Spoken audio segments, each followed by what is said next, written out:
목소리가 좀 텁텁하죠? 예, 이해하시고요. 자, 이제 먼저 이음적인 부분들 보면은 이음해 갖고 시험 문제 지난번 같은 경우도 이음 뭐가 나왔어요?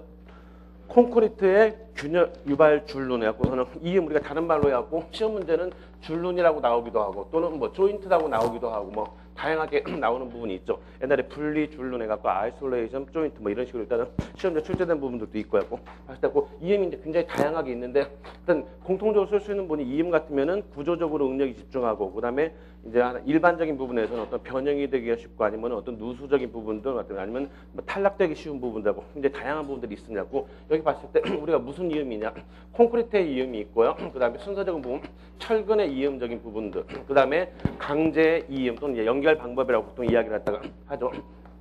연결적인 부분들도 마찬가지다 이렇게 보시면 되는 거고요. 예, 그다음에 이제 말뚝의 이음적인 부분들 이런 부분이 있고요. 그 다음에 시멘트 콘크리트 포장의 이음적인 부분들 그리고 콘크리트 댐의 어떤 이음적인 부분들 그리고 쉴드 세그먼트에 대한 이음적인 부분들 있고 이런 분들이 다양하게 있습니다. 기본적으로 일단은 뭐는 뭐다 하는 부분들이 오늘 하면서 이제 제가 흐름을 잡고 개념을 이해하고 분류가 되면은 실은 상당 부분 끝났다고 했죠. 그런 부분에서 콘크리트 같으면 크게 두 가지죠. 뭐 아니면 뭐죠? 기능성 이음이냐 비기능성 이음이냐 어떤 게 나온다 하더라도 시험 문제 보세요. 어떨 때 이거 나오고 이거 나오고 이 돌아가면서 출제가 되고 있습니다. 지난번에 이거 나왔죠. 이 안에서도 실은 이제 큰 문제지만은 이거 말고서도 이게 나왔을 때 그다음에 철근 이모 넘어가거나 아니면 말뚝 이모 넘어가고 이런 경우 이런 사례가 굉장히 많이 있어요. 비기능성 같고 기능성 같으면 크게 두 가지 신축 이음이냐 수축 이음이냐 그리고 비기능성 같으면은 예, 계획이 있는 시공이냐 아니면은 계획이 없는 콜드 조인트 발생 시기는요. 예, 3.5메가파스칼 이렇게 볼 수가 있는 거예요. 자, 철근 이음 크게 두 가지 있죠. 뭐죠? 예, 재래식이냐 아니면은 특수식이냐 하는 부분도 있고 재래식 같은 경우 다시 예, 겹이음이냐 아니면은 예, 용접이음이냐 하는 부분들. 그다음에 특수식 같으면은 이거는 예, 기계식이냐 아니면은 충전식이냐 하는 부분들 있고 우리가 겹이음 같은 경우도 D35 이상 쓰지 말라고 했죠. 왜 그러죠? 예, 과밀 배근에 따른 실은 충전성 불량 그리고 반복 가중에 대한 문제가 있더라 하는 부분들 이런 부분들 생각할 수가 있고요. 자, 강제 같은 경우하고 강제 크게 두 가지로 볼 수가 있죠. 우리가 용꼬리 이제 그런 그래프 같은 거 기억할 수도 있지만 용접 같은 야금적 그다음에 꼬리 같은 기계적 크게 두 가지로 볼 수가 있습니다. 용접 같은 야금적이냐 아니면은 꼬리 같은 고장력 볼트 예, 아니면 리벳 이제 고장력이 아니더라도 볼트 이음 같으면 다 기계 이음으로 포함된다 이렇게 볼 수가 있는 거고요. 봤을 때 용꼬리하고 용접 같은 야금적, 꼬리 같은 기계적 이렇게 볼 수가 있는 거고요. 우리가 용접하면 시험제 이제 자주 출제되는 부분이 용접의 비파괴 검사, 그리고 용접 결함적인 부분들 이런 부분들이 출제가 이제 많이 된다 이렇게 볼 수가 있는 거고요.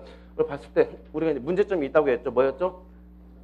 단축 부재 결국 인장 그리고 이제 그런 부분들이 있다 이렇게 생각을 하시면 되겠고요. 자, 근데 그다음에 말뚝의 이음적인 부분들 말뚝 같으면 도대체 무슨 말뚝에 따라서 이제 실은 이제 굉장히 복잡하게 구분이 됩니다. 콘크리트 말뚝이냐 PHC 말뚝이냐 아니면 뭐 강말뚝이냐 굉장히 다양하게 있지만 일반적인 그런 개념에 의해 갖고 용접에 의한 거냐 의한 이음이냐 아니면 예, 용접에 의하지 않은 거냐고 용접에 의하지 않은 부분들 우리가 봤을 때 밴드냐 아니면은 충전식이냐 아니면은 볼트냐 하는 부분들하고 이런 부분들이 보통 이제 말뚝 이음적인 부분을 크게 두 가지로 분류할 수가 있다 이제 이렇게 볼 수가 있고요. 자, 그다음 시멘트 콘크리트 포장의 이음 우리가 이제 다이바 타열바였고 시험 문제 참 많이 나오는 것 중에 하나죠. 저것도 그리고 시멘트 콘크리트 포장의 이음 콘크리트만 나오면 무조건 뭘로 질러버리면 돼요? 기능성이냐 비기능성이냐고 이것도 역시 기능성이냐 비기능성이냐 이렇게. 근데 이제 우리가 지금 구조물이다 보니까 신축이냐 수축이냐 이게 아니고 뭐죠? 기능성 같으면은 팽창이냐 아니면은 수축이냐 하는 부분들 그리고 이제 비기능성 같은 뭐 시공 이음적인 부분들 이렇게 볼 수 있는데 우리가 구조물로 들어간다 그러면 그때부터는 항상 방향성을 갖고 간다 보면 됩니다. 차가 진행하는 방향으로 종방향 그리고 이제 직각 방향이 횡방향 이렇게 볼 수가 있어요. 봤을 때 우리 쭉 봤을 때 보면은 차가 진행하는 방향으로 되어 있는 거 이건 뭐죠? 이게 종방향 우리가 다른 말로 하면은 세로라고 보통 이야기하는 거죠. 이쪽 방향이 이제 가로다 이렇게 보면 되는 거겠고 이거는 가로 팽창 그다음에 이 부분은 가로 수축과 세로 수축적인 부분들하고 이런 식으로 일단은 또 구분이 된다 이제 생각하시면 되겠고요. 가로 수축에는 무슨 바가 들어가요?